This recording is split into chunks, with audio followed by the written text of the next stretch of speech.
কালকে লাল ছাগলটা পুরো পাতলা একদম জলের মতো পটি করছিল। যে এমনি বর্ষার সময় পাতলা পটি করাটা খুব একটা সুবিধার না, খারাপ। ঠিক আছে, একদম পুরো যেরকম লিকুইডের মতো। তো যখন যদি এরকম ছাগল করে, আপনাদের কোনো ছাগল একদম লিকুইডের মতো পটি করছে, তখন যেটা করতে পারেন আপনারা, চা চিনি ওই মানে চাটা রান্না করার পর না, চা চিনি একদম একটু ভালো করে, মানে মোটামুটি কী বলবো, 5 টাকা দামের যে চা হয়, ওই চা পুরো 1 প্যাকেট আর 2 চামচ চিনি দিয়ে খাইয়ে দেবেন, দেখবেন ওরা খেয়ে নেয়।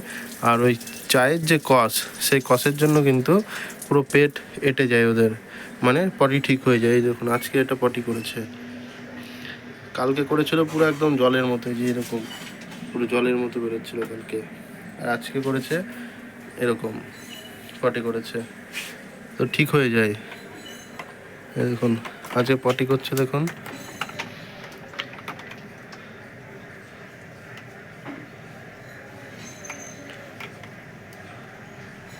আজকে ঠিকঠাক পটি করছে।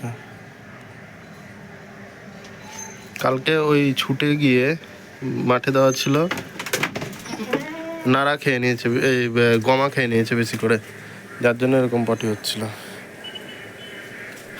এখন একটু বৃষ্টি কম বলে এদেরকে বাইরে রেখেছি, একটু হাঁটাচলা করুক, নাহলে একদম জাম ধরে যাবে শরীরে, আর এরা বিরক্ত বিরক্ত লাগবে ঘরে একই জায়গায় বসে থাকতে। এদেরও মানুষের যেরকম লাগে, পশুদেরও তাই লাগে। তো যেটা বলার ছিল, আপনারা পশুদের যদি একদম পাতলা পটি হয়, তো সেক্ষেত্রে আপনি যেটা করবেন সেটা হলো ওই চা আর চিনি মিশিয়ে খাইয়ে দেবেন, দেখবেন একবার দেবেন ঠিক হয়ে যাবে, নাহলে আর একবার দেবেন সকালে বিকালে। হয়।